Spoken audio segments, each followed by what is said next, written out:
Okay. Welcome everyone to this next session on January 27th, 2022.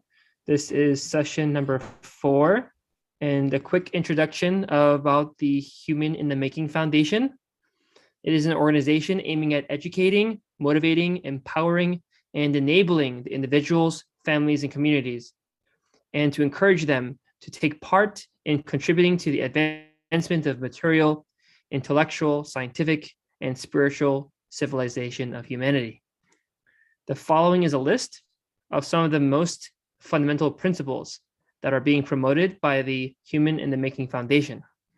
Number 1, everyone has the right to live in a life that is characterized by honor and dignity. Number 2, the purpose of human life is for each individual to dedicate all of his or her resources to the service and the best interests of humanity. Number 3, the honor and dignity of any person are not defined by the color of his or her skin, nor by his or her economic and political status. His or her glory and honor reside in offering an unconditional service to the advancement, justice, peace, and unity of all.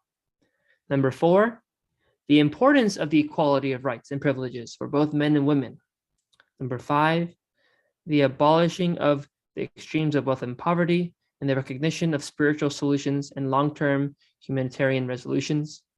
Number 6, the harmony of true religion and true science and balanced relationship between faith and reason. And number 7, the importance of independent search after truth for every individual and refraining from imitation and blind obedience to anyone. And for more information, you are free to visit humaninthemaking.org. Dr. Riyazati, welcome. I'm going to end this beautiful introduction. If there's anything else, please let me know. Well, thank you so much, John, and thank you for organizing this setting for us and recording. The topic of tonight is what is really truth? Is truth something that we can easily comprehend? Is there anything called symbolic truth? If it is symbolic, what does that really mean? By end of this session, my aim is to at least introduce to you some concepts such as organic order. What does it mean by organic? What does it mean by order? And whether the purpose of seeking truth is to establish organic order. Is there anything called revelation? What does revelation really mean? Does revelation and social reality go hand in hand? What is really the revelation if you consider holistic reality? Does revelation belongs to one sector, whether it be science or religion? As you can see, I am creating a set of questions that leads us to a fundamental critical thinking about the truth. Does truth has anything to do with resurrection? Has anything to do with renewal? Can we follow truth of any type if there is no resurrection into it? What does resurrection mean in reality? Does it really, truth is relative, or it is absolute. What does really the term absolute means? It is truth goes through revelation or evolution, or both of them are true? Does that evolution is affected by the maturity of humankind? And what does maturity of humankind really means? Is there intellectual maturity that matters? It is a spiritual maturity. What does a spiritual really mean? Is truth contextual, or it is universal? As I do not want to create a paradigm of confusion, but my aim is to create a paradigm shift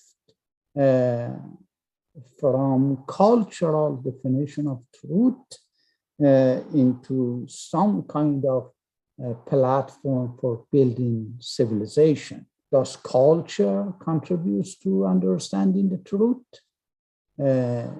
Is culture different from civilization?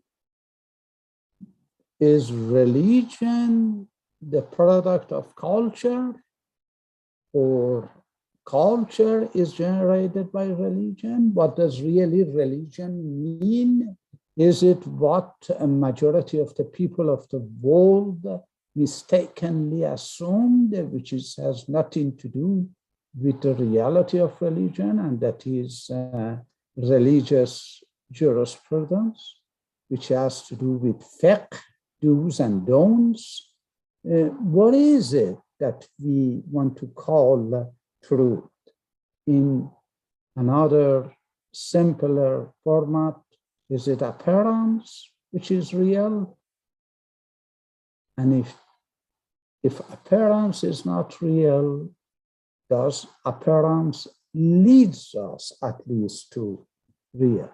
Do we have any theoretical orientation, mathematical orientation, scientific orientation, philosophical orientation, religious orientation, to use that orientation to help us to understand the truth? So as you can see, a simple question about what is the truth, it requires many, many aspects that I just listed few of them. Let me give you some easy examples. Everybody on this platform that is hearing me, if you go into your innermost chamber of your heart, you for certainly think that you are the follower of truth. Otherwise, you would not follow. But is it really the truth that you are following, or it is an impression of the truth that you have been getting? And we are so convinced sometimes that what we believe is the truth that we even are ready to die for it and even to kill others for it. By just a glossary look at the world, you can see that we are not that far off of it. So the question is the truth subjective? If it is subjective, then how do you really find a common ground? Is there, as John Dewey wrote a book called A Common Fate? Or is there really a one common fate one common religion. What does it mean when it says this is a changeless fate of God, eternal in the past, eternal in the future? Is there really time and a space has anything to do with truth? If it is changeless, does it mean that your particular system of thinking should not be changed? Or there is some underneath reality that maybe never changes because time is simply a dimension of organizing the events by the mind, as Immanuel Kant rightly pointed out. So to make now things simple, why do we need to go after the truth? Does truth freeze us? Because certainly we do not want truth to freeze us, rather to free us. Free us from what? From the chains of mental or so-called spiritual, emotional slavery. Isn't that why we go after the truth? Because if we are happy with who we are, why should we even search for the truth?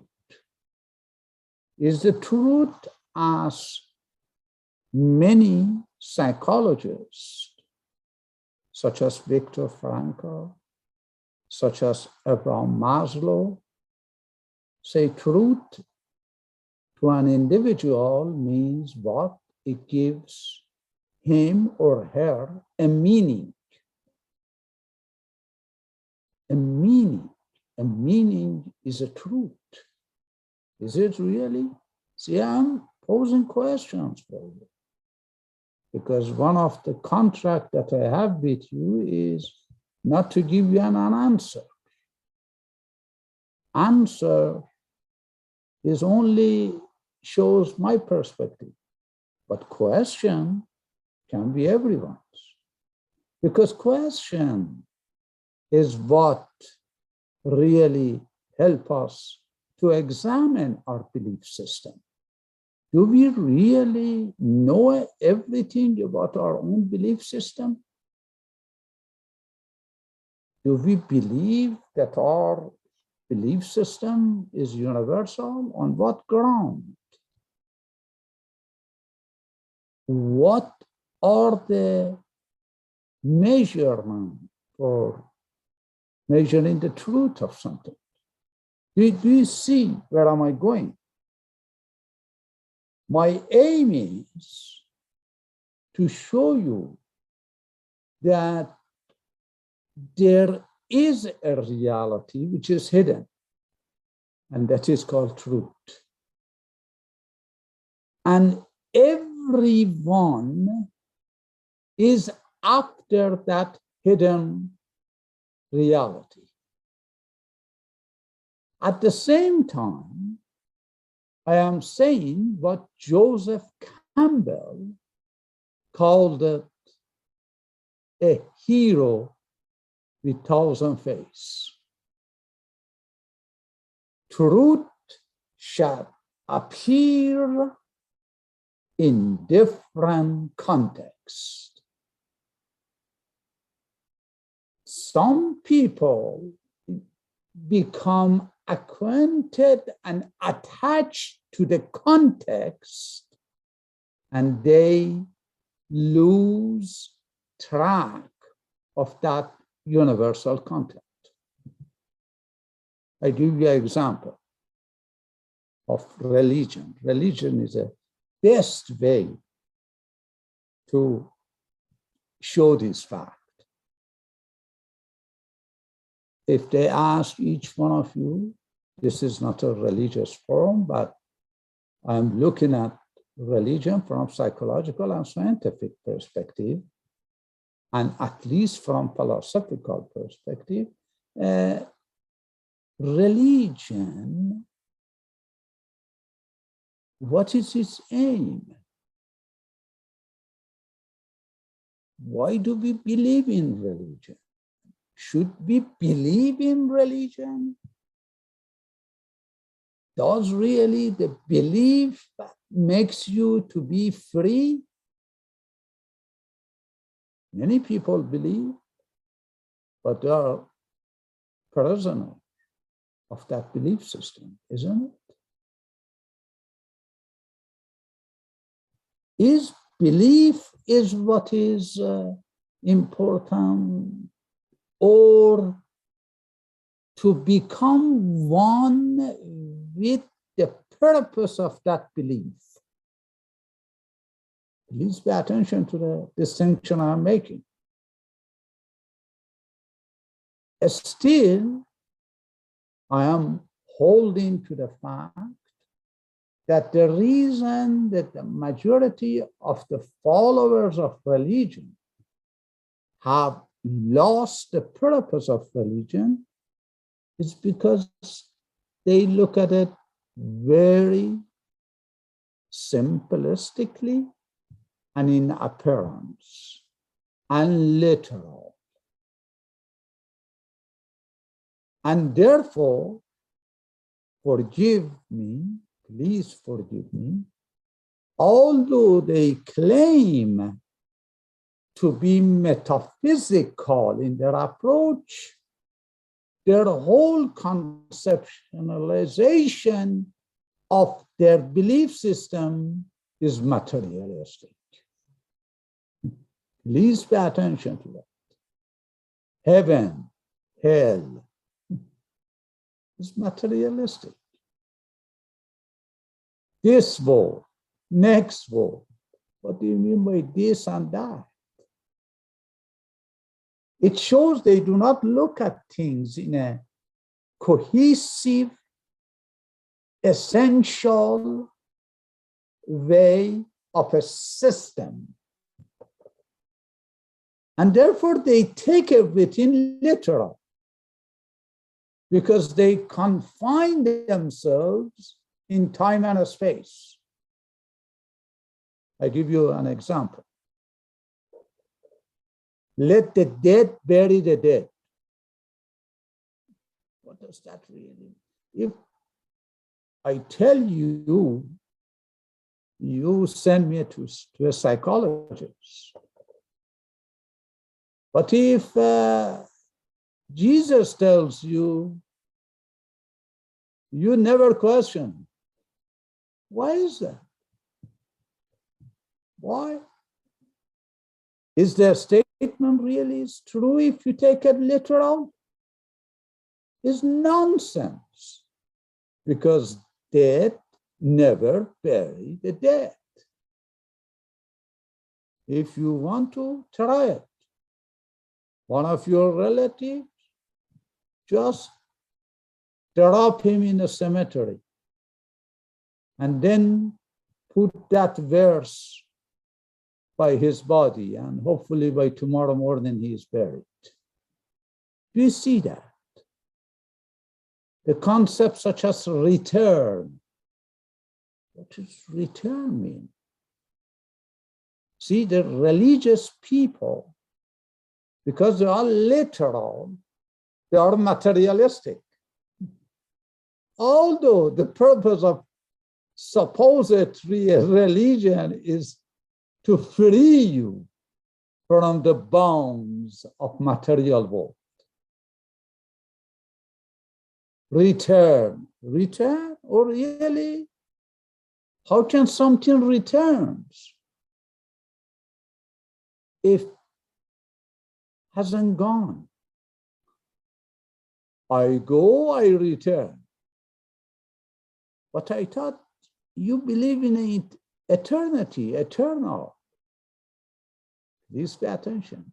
why the people do not pay attention to the passages such as, I was there before Abraham was. What does that mean? Do you know why they don't pay attention to it? Because then you have to go deeper. Is there any difference between Jesus and Christ? The average reader says no. Oh, really? Was Jesus crucified or Christ was crucified? Was he really born? What do you mean? Anything that is born shall die. Don't worry about it. You see, religious people, the message that I'm underlining is that religious people are very materialistic if they do not comprehend the innermost component of a religion, which is to seek the truth. Truth is what in religion? Truth is that which creates unity. Religion, religio, to reunite. The same thing is for science. The same thing is for philosophy. The same thing is for psychology. The reason, in my humble opinion, that humanity has gotten stuck with these notions is because they have not trained their heart and their mind to ask questions. They think the people who ask questions, they are weak, they do not have faith. While asking questions is actually free you from your own limitations. No truth shall be undermined by questions. In fact, if somebody asks a question, provides an opportunity for the hearer to reflect on his own belief system. This is why the people who think reality is linear, they hate asking questions. Some people do not like philosophy.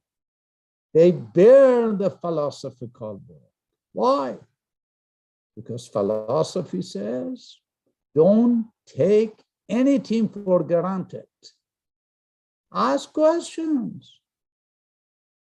Truth is not going to be abolished by asking questions. There is a book, highly I recommend, Asking Questions by Bahia Nakhjavani. Read that book. Asking question means ask your understanding of what the reality is. Now, let me, with that piece, I go to another aspect of it. So really, truth is neither religious nor scientific, is beyond it. But both religion and science can help us to consider them as two wings for the soul and the mind of humanity to fly to the higher depths and levels of truth. Please pay attention, what did I do? True science true religion is not to bound us, to chain us, is to free us. One of them has to do with creating innermost emotions, as Albert Einstein called it, the feelings of awe, feelings of unconditional love.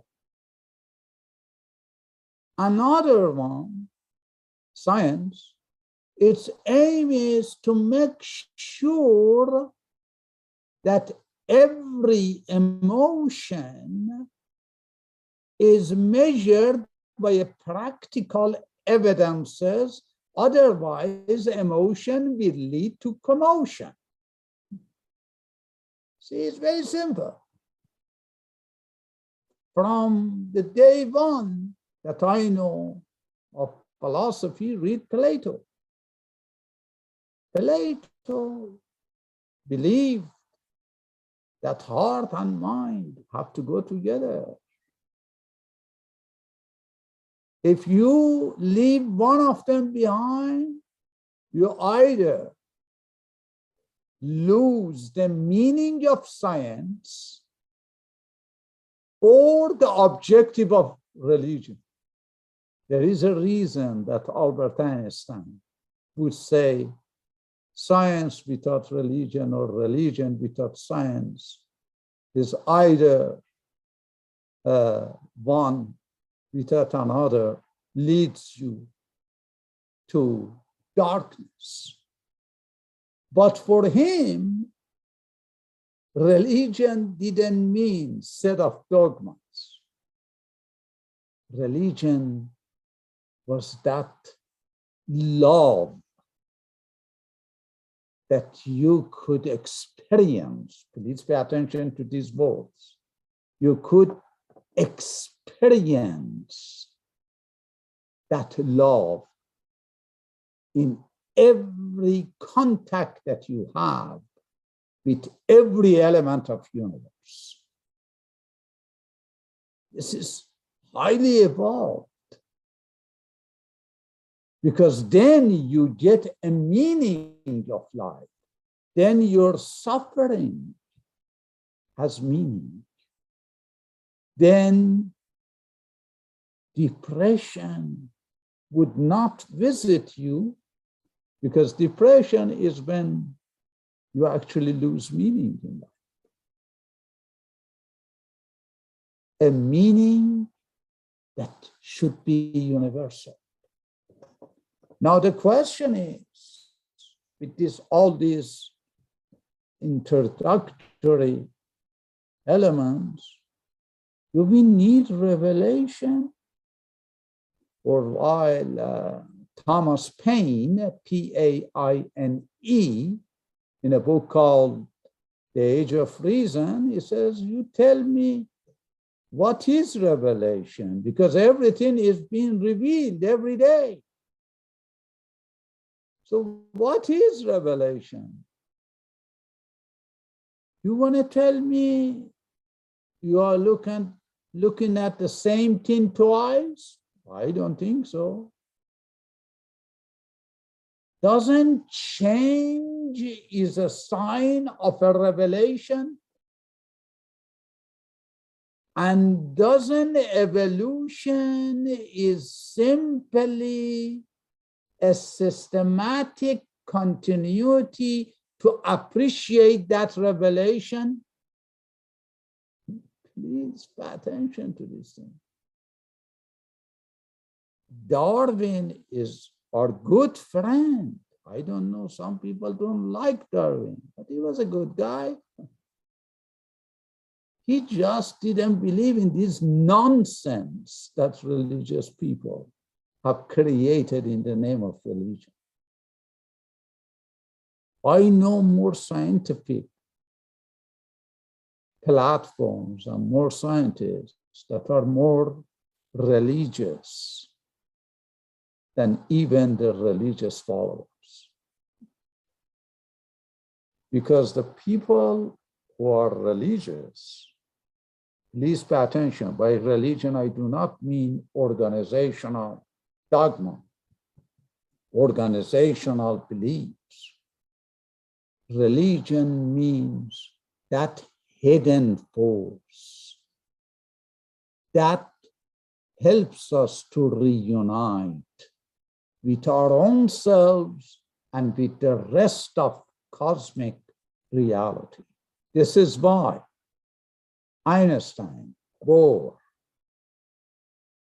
they said, go after cosmic religion, not cultural religion.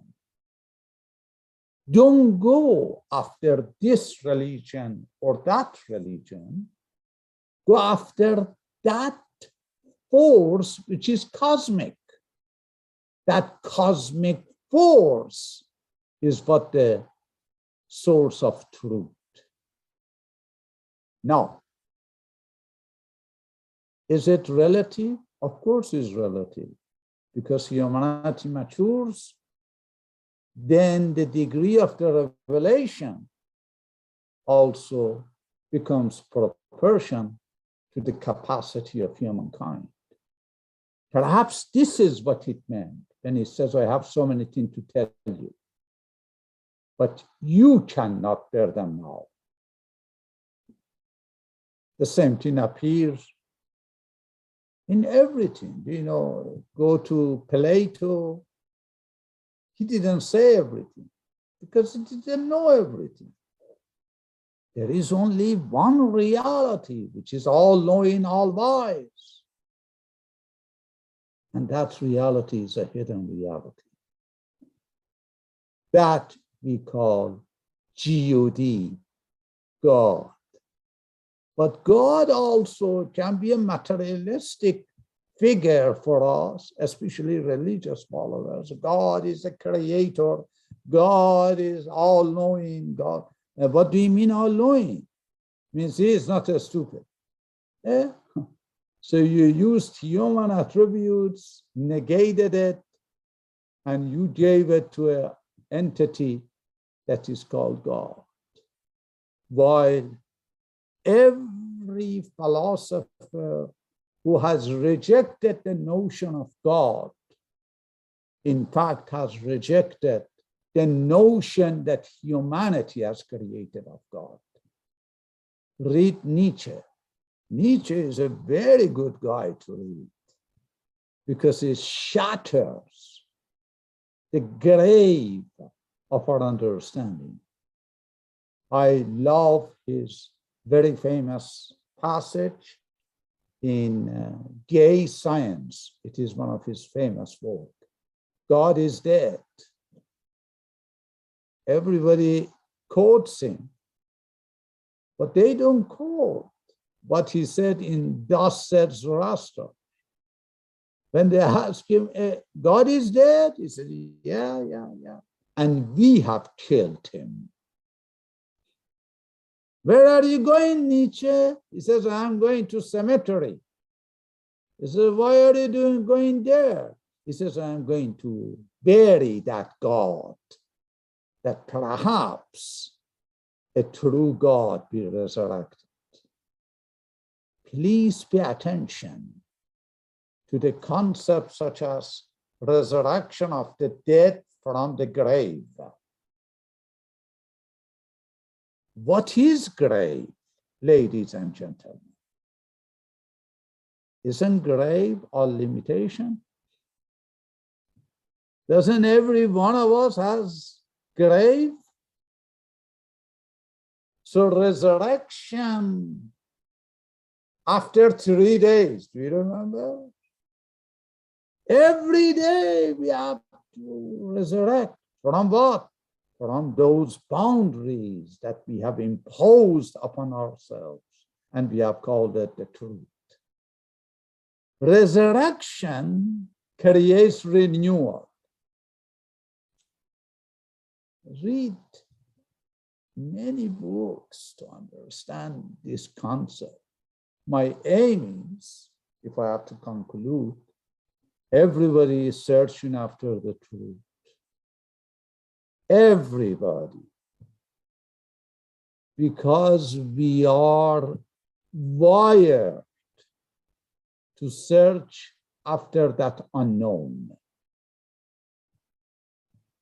The problem comes when you claim what you have conceived is that unknown.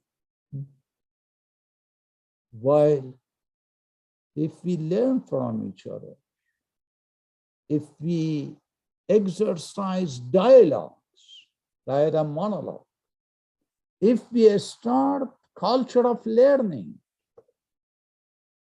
if we understand the science of mind and science of heart, then you will see we get closer to the truth, and then we establish a new culture. There is a book, Rise and Fall of Roman Empire. Read that. Read the books such as Utopia by Thomas More. If you are religious, I do not know what religion do you belong to. But regardless, for every religious work that you read at least 10, 15 non-religious works. Do you know why? To make sure science of mind and science of heart go together. And last but not the least, understand the purpose of religion and a true religion.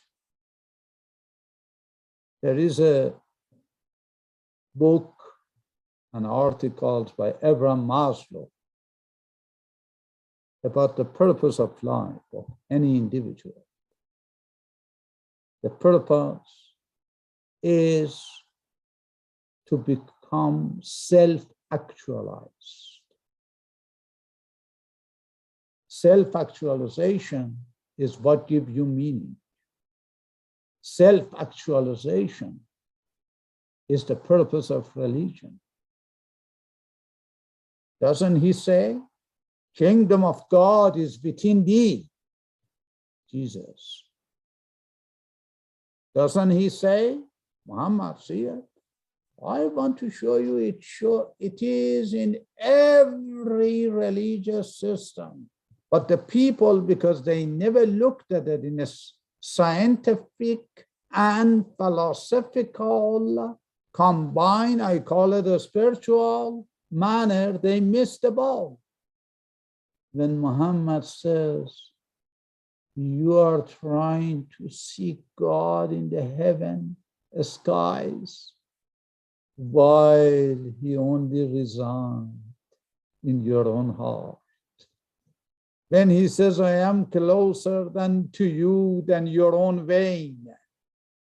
Have you ever thought about this thing? Please pay attention, or you can see in writings of Allah, I have created you rich, I have created you noble. And then at the end he says, turn thy face unto thine own self. But what is that self? See, you have to ask question from Muhammad, from Jesus, from Baha'u'llah, from Khan. Ask question. Don't be scared. What self? This transitory self? Go back to Gita by Krishna, attributed to Krishna. He suggested that that self is of two types.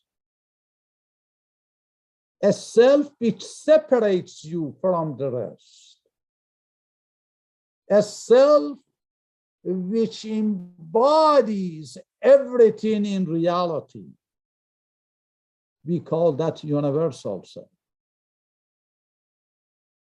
Does really these figures meant truth shall come to you is closer than your own vein if you consider the whole cosmic reality as one system, which is organic, which appears separated, but in fact, very connected. Please pay attention. When you see it in the religious term, one humanity, one world, let your vision be bold, embracing. Unless we exercise these things, we experience it in our daily life, we never can be a follower of the truth. That is my thesis for you tonight. That examine yourself. Ask question doesn't mean ask question from him or her, from John or Gilbert. Ask. Habib should ask from Habib. And be humble attitude. That if I have not understood it, it's good. I learn. How do I measure whether I am close to the truth? It's very simple. As a psychotherapist, it's a very simple measure. Any notion that you have, mentally, emotionally, practically, that alienates you from your own true self. That is an illusion, is not truth. When there is a duality within you, on surface, you show love, but within you, there is seeds of hate, duality. How can you look at yourself as a researcher after the truth? When we within our own self, we look at the world in a binary fashion. How can truth be binary? Please pay attention. Faithful against the religion. Is that really a search after the truth? When you divide people based on races, based on color, based on nationality, search after the truth.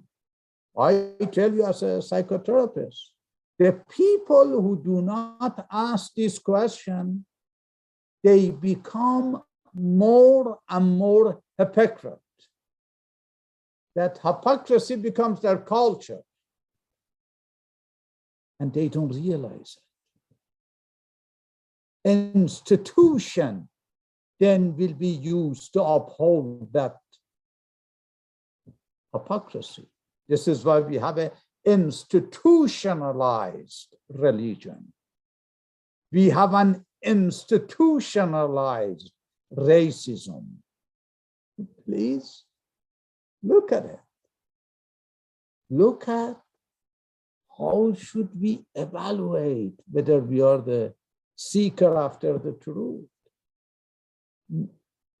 I have to ask myself, if I'm a, say, Christian, I'm a communist, I'm a capitalist, I'm Republican, do I really know what are these things all about? Because my mommy, my daddy was Muslim, Christian, Republican, Democrat. Does my culture makes me, or I have to build the culture? What is the difference between culture and tradition? Read a book by Arnold Toynbee, Change and Habit.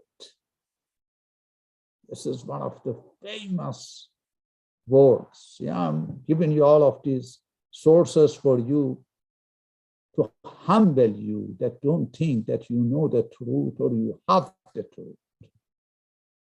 Truth doesn't belong to you. We may belong to the truth. We may, relatively speaking.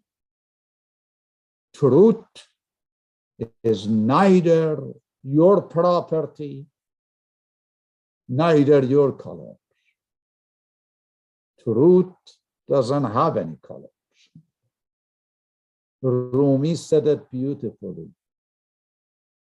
Truth is colorless, but when it comes in the domain of time and space, it has manifold colors.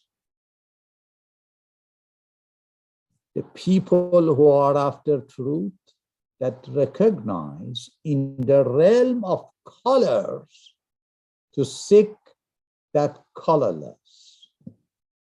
That colorless, universal is what we call truth.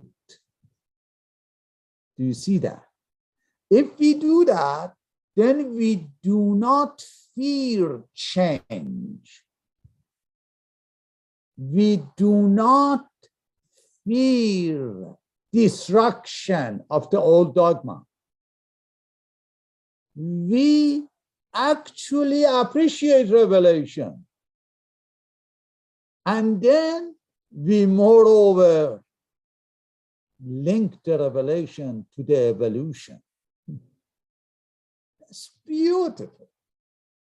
We then know that symbolic realities are actually spiritual or mental realities.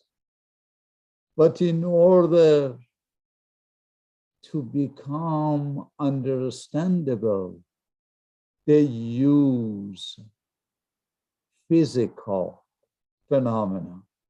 I give you an example. Let's see, I give some good example. Jesus, when he says in Matthew chapter 24, a star shall fall, very good. Then this happens, then that happens. Do you really, Jim, a sleepy Jim, do you really look at these things as literal? And then you tell me you're a spiritual, you're not materialistic, we should not be material. Just really materialistic only means the person who holds money, or materialism worse than money, tangible things are those untangible beliefs that you are holding and you have a hard time to let go. Which materialism is harder to let go? Attachment. Attachment? What is attachment? I want to be detached. Oh, really? How are you becoming detached? By separating yourself from the world? Well, I don't think that is a good way. Be in the world, but not be of the world. Live in LA, live in New York, but don't allow the culture of materialism to impact you. Don't become the son of the culture. Create culture. Don't become victim of what's happened tomorrow. Create tomorrow. Past doesn't exist. Future hasn't come. It is now that it comes. This is why truth has many aspects. Perhaps next time I want to look at the influence of the culture on truth and show you how our cultural foldings influences our perception of the truth, while the truth is not cultural, shouldn't be cultural. And also, I will show you in the next session that in order to reach truth, you never have to assume that you hold the truth.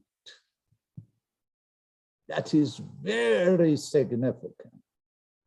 Third, remember, truth is like a light, appears in everything,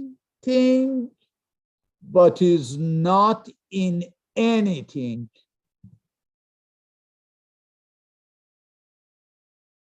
Get used to of seeing the truth in different lamps. Don't become the worshiper of lamps, because then you become materialistic.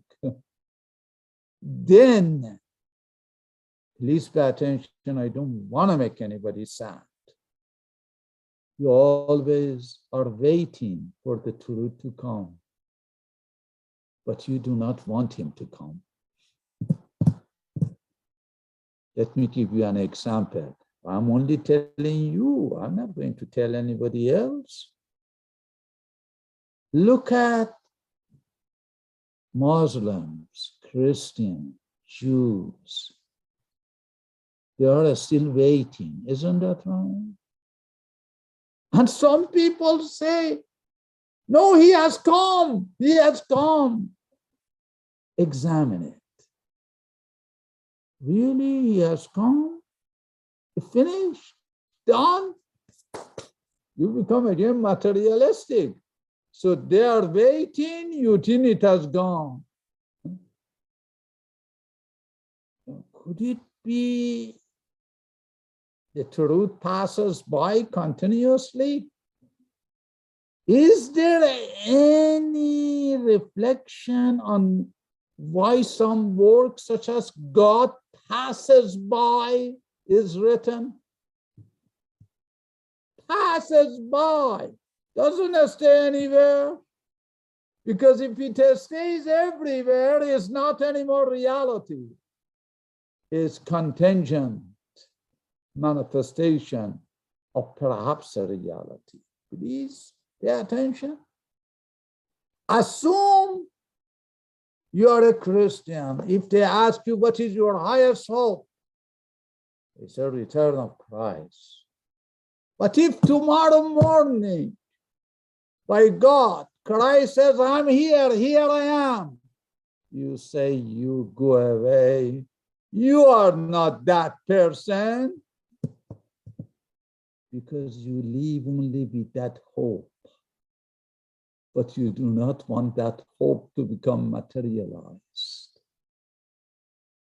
And even if it is materialized, you know that that truth has to destroy your existing paradigm, and we may not be ready for it.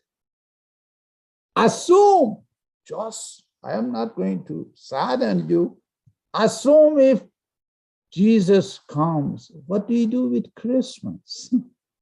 Christmas is such a good season. If you are a businessman, Christmas is so good, it's a multi-billion dollars. I like. Not tomorrow, if somebody comes and says, I'm here, you say, go for it, my friend, go. Please don't show up. The whole structure will fall apart. Look at Muslim. Whether that 12th Imam is real or is not, right now it's a big business. We do everything for him to come. But in an innermost chamber of our heart, we say, please don't come. Because if you come, what am I going to do as a clergy? For God's sake, I have gone to a schooling to guide people, means to keep them in darkness. And the more they are in darkness, then the more money I make. Please don't show up. But in your name, we create a big temple. We create a well. We even enable it that you can talk to that hidden imam via internet. You can send him emails, but he never shows up. Because if he shows up, many things changes. Read a book by Toynbee. Civilizations change when the change is coming. Many people are not ready for a change. And in fact, majority of people don't like a change. So I hope that I confused you enough, like always, but at least I gave you some tips that before you try to judge others, whether they are holder of the truth or the seeker of the truth, ask yourself. Because I ended with this statement by Gandhi and Shogi Effendi. Gandhi says, be the change that you would like to see in the world. Be that transformation. And Shogi says, high ideals, glorified principles, high-rise buildings, temples, none of them are going to guarantee anything. This is why we have to be careful about appearance versus reality. He says there is only one thing that can safeguard the reality of your faith, and that is the degree in which your life manifests that transformation through that universal force, which you call it God, you call it revelation, you call it manifestation. Thank you. Any question? Please go for it. John? Yes, we have a question from Mr. Albrecht Evanesian. His question is, Dr. Riazati, how do you address what existentialism puts forward about indeterminateness of truth, apart from one's personal participation in determining it? Not from a religious perspective, which obviously opposes existentialism, but from a scientific researcher's point of view that you are. Yes, see, first we have to understand what is existentialism. Jean-Paul Sartre wrote a book under that title. When you talk about existentialism, you are talking about the universal truth. You are talking about that nobody holds the truth because everybody is a part of that truth. Please pay attention. I'm using philosophical system in a useful manner. Don't think that you are separated from truth, but at the same time, don't think you hold the truth. You understand, John? That is to say This is only on a practical way of looking at it. Theoretically, if you go into whether the God is like a sea and everything is like a drop, and that is a wrong notion. And that is a materialism again, because you have defined something which is metaphysical using the physical paradigm. You see that? So from philosophical point of view, pantheism, which is a result of existentialism, has some good values and some negative values. If you believe in some of the religious people believe that God is a reality, and in each one of us, every created being, we see a piece of it. No. This is why effulgence or revelation or manifestation becomes more important. Each one of us have an element within us that enable us through education to manifest that reality. But that reality is not a part of us. It is like the mirror and the sun. Sun gives shine to everything, every mirror, but no mirror is the sun. So as you can see, John, this terminology in philosophy means one thing, in psychology means something else, in sociology means something else. But the key point is, there is a system, there is a force.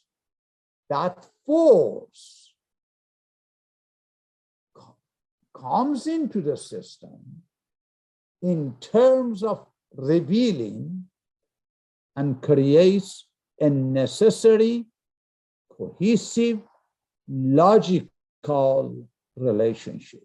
For a better understanding of this, I recommend two books: Process and Reality by Alfred North Whitehead and Religion in the Making by the same author, and a book by Sartre, Jean-Paul Sartre himself, called Existentialism. Sorry. Okay. So there's another question. Yeah. And this question was about where you stated about truth and the nature of truth. This person asserts that truth is binary and that something is or is not. Where something is or is not, how can there be any other to be true or not? Excellent. But hold on a second. See, I'm a humble guy, so don't give me a difficult question, then I get confused and my Zoom gets cut off and everything. But think, who says that the world is two-dimensional anyway? See, this is why I asked you, ask question about your assumptions. Who said that the world is binary anyway? Who told you that? Your culture told you? Your tradition told you? Isn't that true? That actually that is one way that your mind has been organized? Day and night. But you know there is no day or night. You say good evening, In Australia, they say, good morning. Who holds the truth here? Isn't that the truth that you are teaching as a binary is a dangerous code for fundamentalism, fanaticism, extremism? Sorry for saying these things. Whose truth anyway? Your truth or my truth? Or 7 billion people's truth? Why then? Your best friend Muhammad said when they asked him, what is the best way to go and find the truth? He said, there are as many ways to the truth as there are human beings. Oh my God, it seems that Muhammad didn't believe in a binary system. But please pay attention. What you may call the truth might be falsehood for me. This is why philosophers such as Socrates can't read Kant. Some of you say, why should I read Kant? Don't read Kant. Just examine. Question. My friend, is not, truth is not subjective. That it be two ways. Look at things in a manifold way. Then it humbles you. Then it shows you that truth is not what you have. That force that makes you to appreciate what others have is closer to the truth. Please pay attention. What does, for instance, a word such as Muslim mean? See, I'm looking at this from philosophical standpoint of view and psychological. Islam means peace. Islam, salam, religion of peace. Oh, peace between who? You evaluate your deeds, your beliefs, your relationship to the world, and then you tell me, are you really a Muslim? Please pay attention. I give you another example that don't think that I am only using Muslim. Baha'i. What does Baha'i mean? Baha'i. Baha'i, the word means glory. Follower of glory. What is glory? What is this thing now? The embodiment of human perfections. The one that is the full embodiment of human perfection, please raise your hand. None.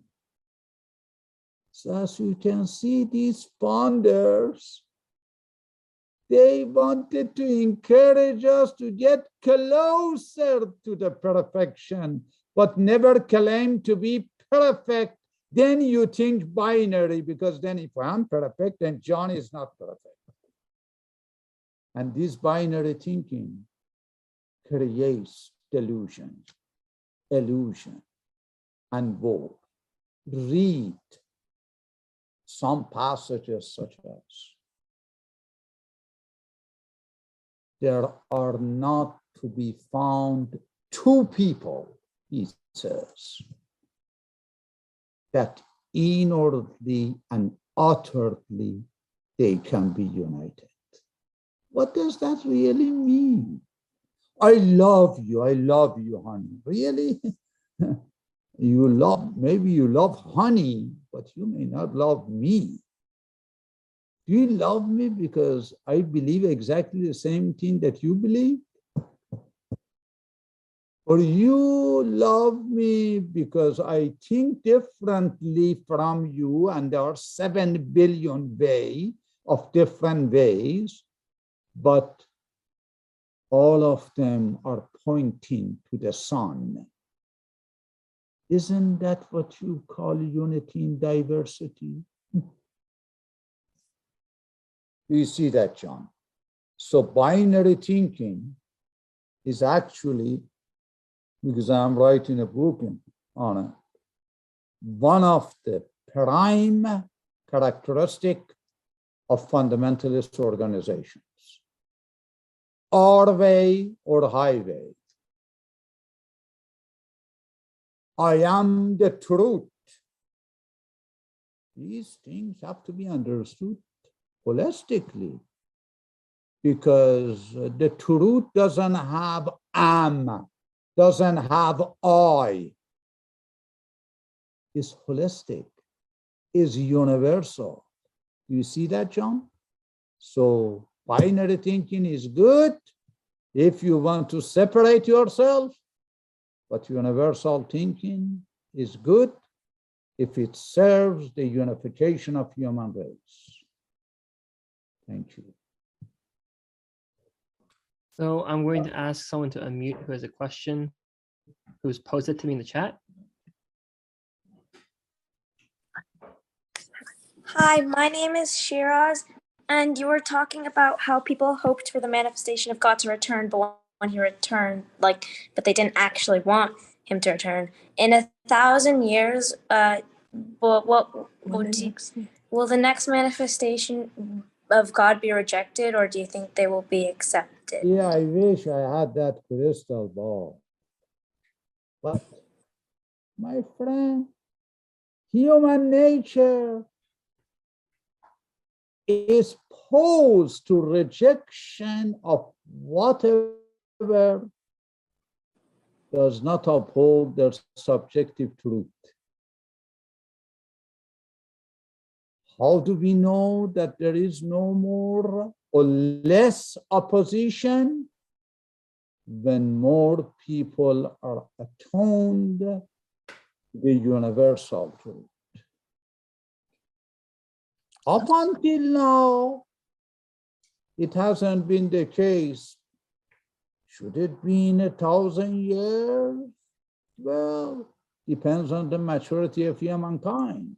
A spiritual, mental, emotional understanding of oneness of humanity. So as you can see, my dear questioner, rather than predict, be an active participant in unfolding a civilization that would not reject the higher level of transformation of humanity, which you call it revelation.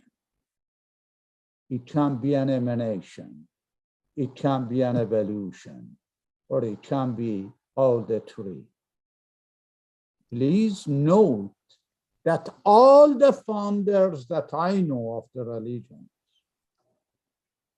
no matter who you are, what is your religion, they have warned us about the fact that there shall be a rejection. But that rejection is not something that God or your manifestation has written down and therefore it happens. No, because it may happen, they mention it. Please look at this thing not in a binary format, in a holistic format, and also give value on what humankind does. Because it is humankind that changes the course of these predictions. If we do not change, predictions can come one way or another, negative or positive. Thank you. Thank you very much. Of course. John the Great, how many more hours do you have?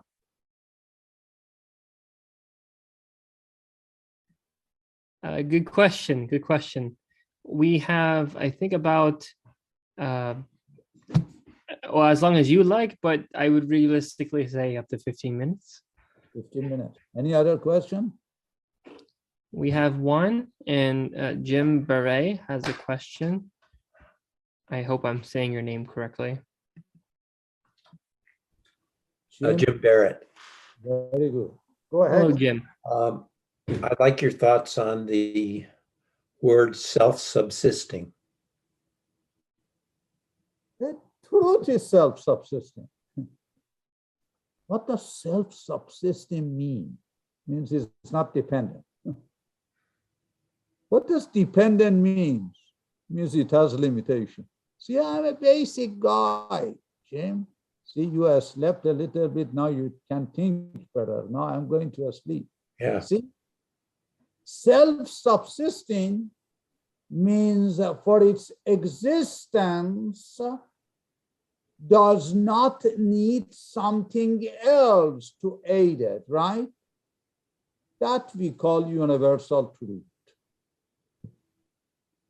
That you call God, right? The source of all good is God. Read the tablet of Asl Kulla Khair, or the source of all good. Say, none of us are self-subsisting. Why? Because we are limited and we live in a domain of time and space. Because we live in the world that separates us by self, which is a lower self. The more this lower self converges towards that universal self, we experience, according to our capacity, the meaning of self-subsistence. Because we realize no force in the world can break us into pieces. We do not have any fear because we have organized our true self through love. Not a conditional love, because conditional love cannot be self-subsisting. Cosmic love, universal love. When he says, love me, that me is not a person, is that subsisting force. When the people get attached to the personage, then they lose to be the follower of self-subsisting. So as you can see, we try to become self-subsisting in our own capacity. This is why it's called detachment, independence. This is why they say independent from everything save God. God means that universal force. You see that, Jim? So self-subsisting is not an object, is not a person, is not a world.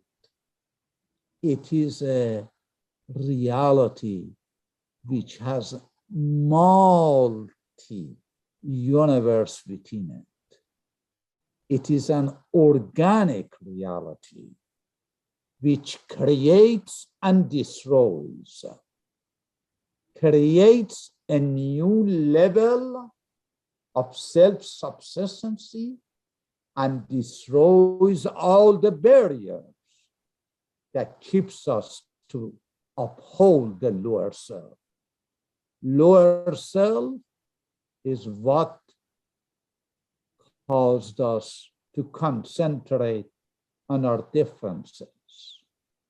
Higher self is what helps us to see light when there is a war.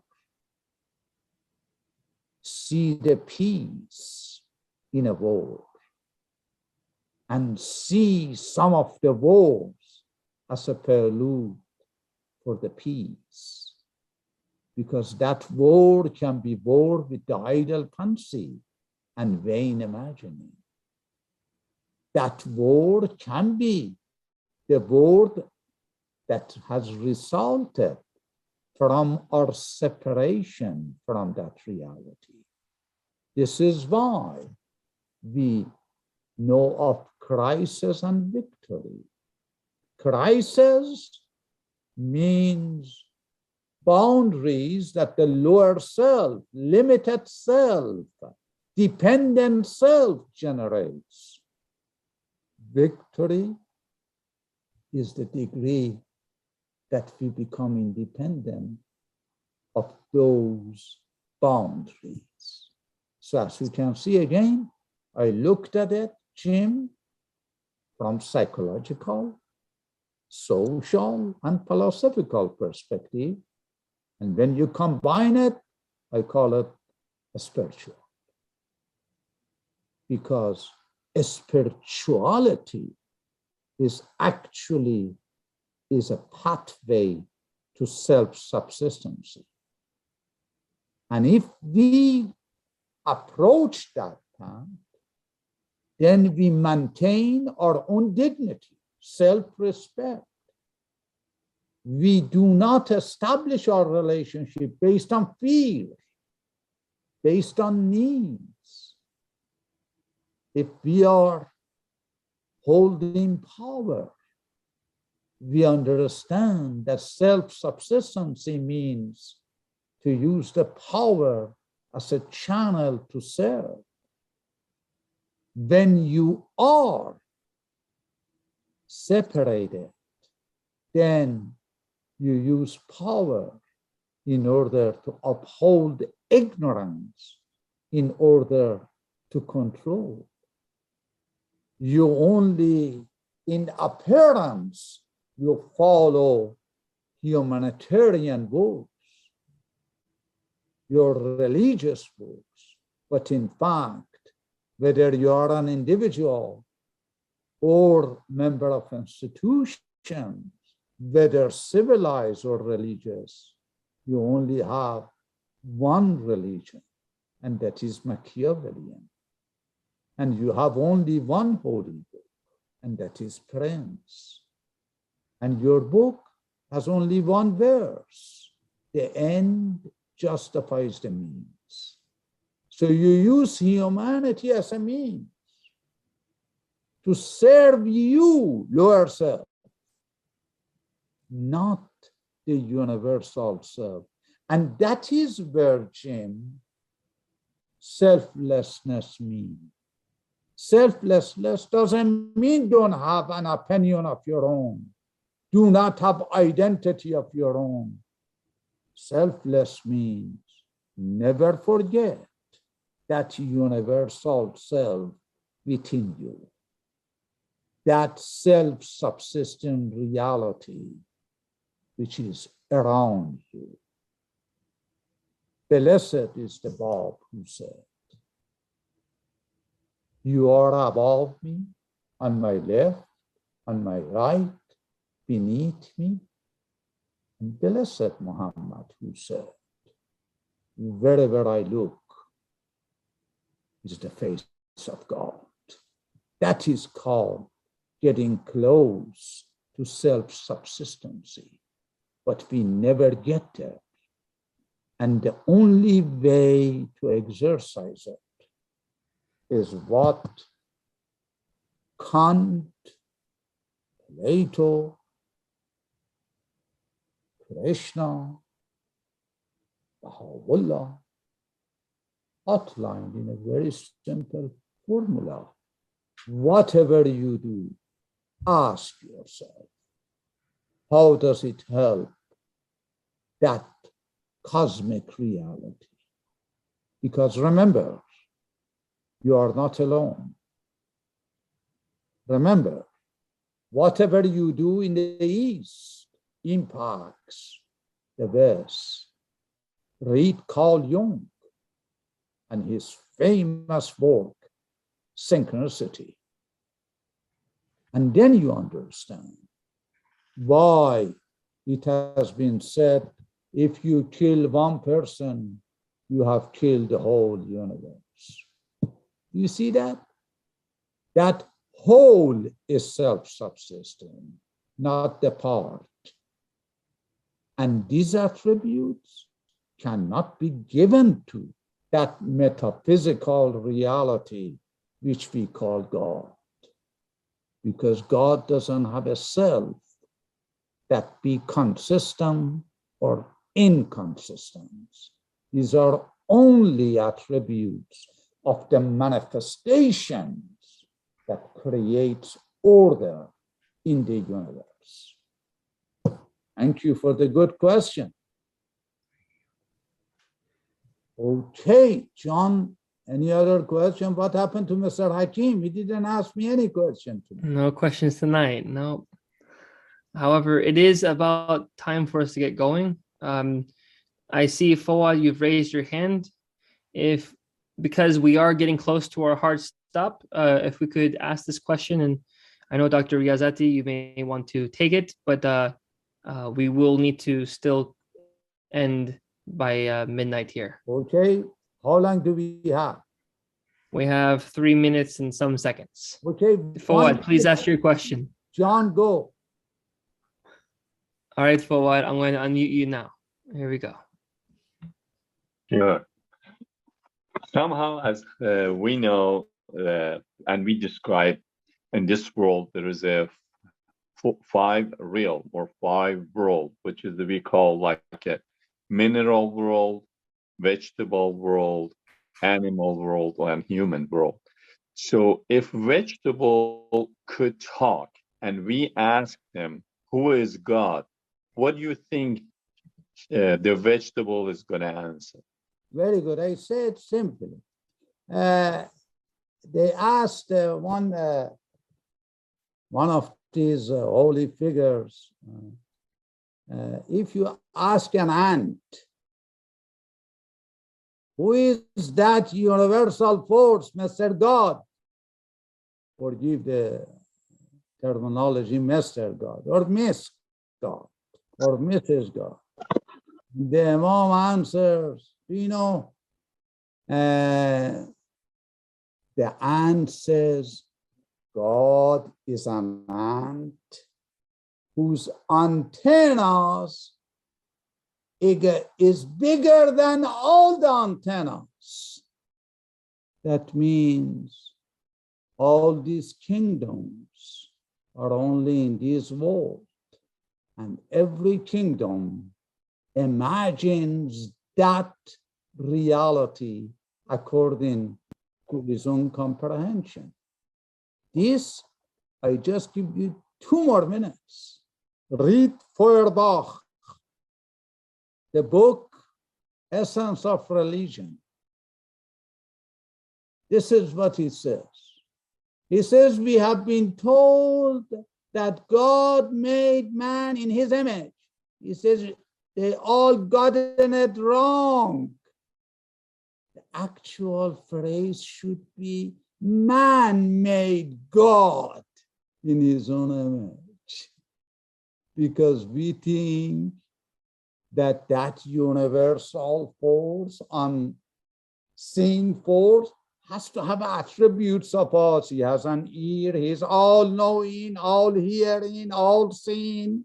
Feuerbach said, give me a break. The self-subsisting doesn't see, doesn't hear, doesn't need to hear. So what Feuerbach, Nietzsche, Kant did, they said, understand it. And Rumi said the same thing. Whatever you say about anything only shows where you stand in relation to that thing. It doesn't say anything about that thing. And have a good evening. Thank you.